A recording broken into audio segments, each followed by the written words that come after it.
سلام عزیزانم، آرزو میکنم هر کجا هستی سلامت باشی. در این قسمت میخوام در مورد راهکارها صحبت کنم. راهکارهایی که به ما کمک میکنه تا بتونیم روابطمون رو اصلاح کنیم.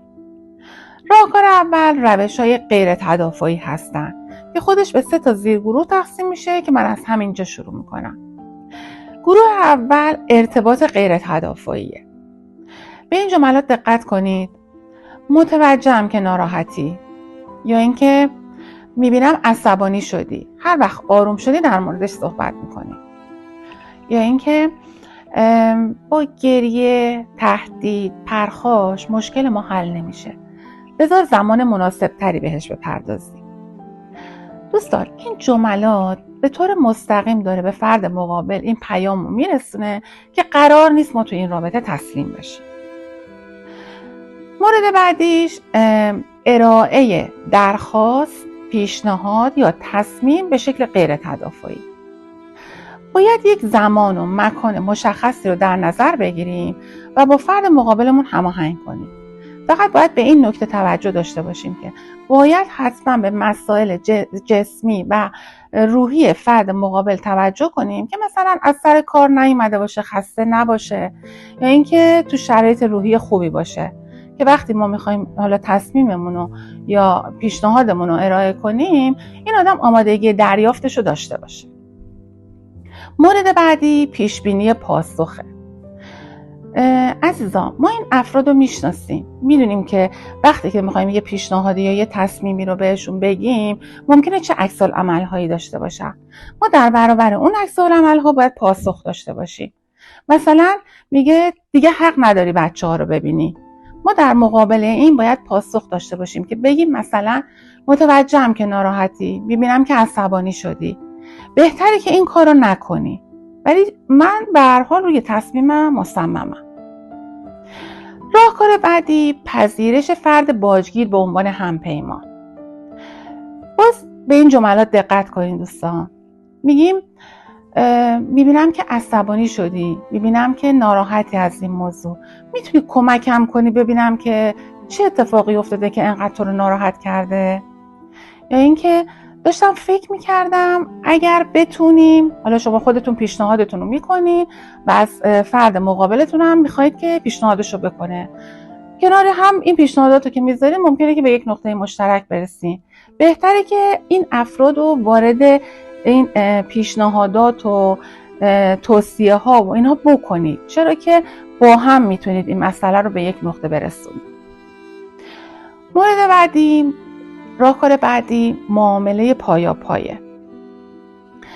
در نظر بگیرید یه بچه‌ای که درس نمیخونه و مادرش با نادیده گرفتن این بچه رو داره تنبیه میکنه، نادیدش میگیره، بی اهمیت، بی توجه، و هم مادر داره آسیب میبینه تو این رابطه، چرا که بچهش درس نمیخونه و مادر مستعصله و بچه هم داره آسیب میبینه صرفا به خاطر اینکه مادر داره این بچه رو نادیده میگیره. نفر سومی میاد پیشنهاد میکنه که در ازای مثلا روزی 2 ساعت درس خوندن این بچه، مادر هم باید زمانها و یه وقتی رو با بچهش بگذرونه. این معامله پایاپایه، چرا که هر دو طرف دارن سود میبرن. هم بچه داره توجه و تایید مادر مجدد میگیره و هم مادر داره با درس خوندن بچه اون استیصال و استرسش کاهش پیدا میکنه. پس یک رابطه برد برده، یک معامله برد برده. مورد بعدی استفاده از شوخیه. دوستان، شوخی و بزلگویی یکی از مهمترین ارتباطات انسانیه که میتونه که احساسات ما رو به طرف مقابلمون برسونه. چه بسا که با یک موقعیت فان و شوخی این اتفاق بیفته خیلی بهتره، ولی باید به این موضوع توجه کنیم که این شوخی و بزلگویی نباید افراطی بشه و جو به تمسخر بکشونه، چرا که ممکنه که نتیجه عکس بده. همچنین ما باید یه راهکارهایی رو در مورد اون احساسات سه‌گانه‌ای که فرد باجگیر به رابطه تزریق میکنه بدونیم. باید بدونیم که اینا رو بتونیم که مدیریت کنیم یا به حداقل برسونیم. همون احساس ترس و تعهد و احساس گناه. من از احساس تعهد شروع میکنم. دوستان، برای مدیریت یا مقابله با احساس تعهد ما باید بدونیم که یک سری باورهامون باید تغییر کنه. اگر بدونیم که باورهامون 0 و 100 نیستن، میتونیم با اونها مقابله کنیم. با یه تمرین ساده میتونه به ما کمک کنه که چطور بتونیم این احساسات تو رابطه مدیریتش کنیم.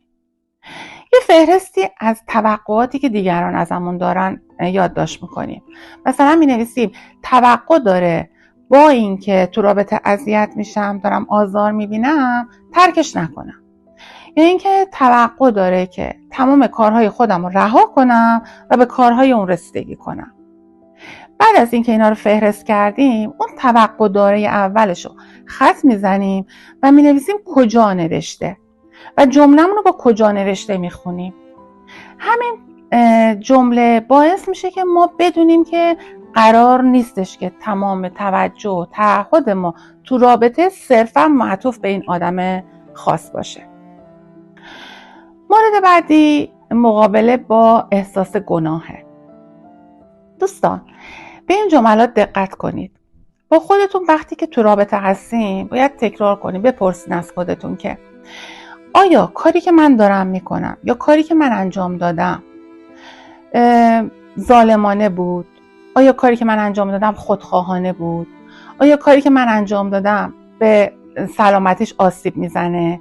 یا کاری که باز من انجام دادم باعث تحقیر، اهانت یا اتفاق بدی برای این فرد به خصوص شد؟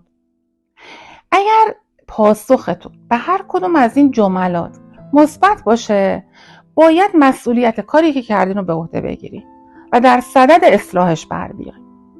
ولی اگه پاسختون منفی باشه، باید بدونید که احساس گناهتون نابجاست و همین احساس باعث میشه که این احساس گناه تو رابطتون کاهش پیدا کنه. مورد بعدی مقابله با احساس ترسه. دوستان ما همیشه از اتفاقات برای خودمون یک فاجعه میسازیم.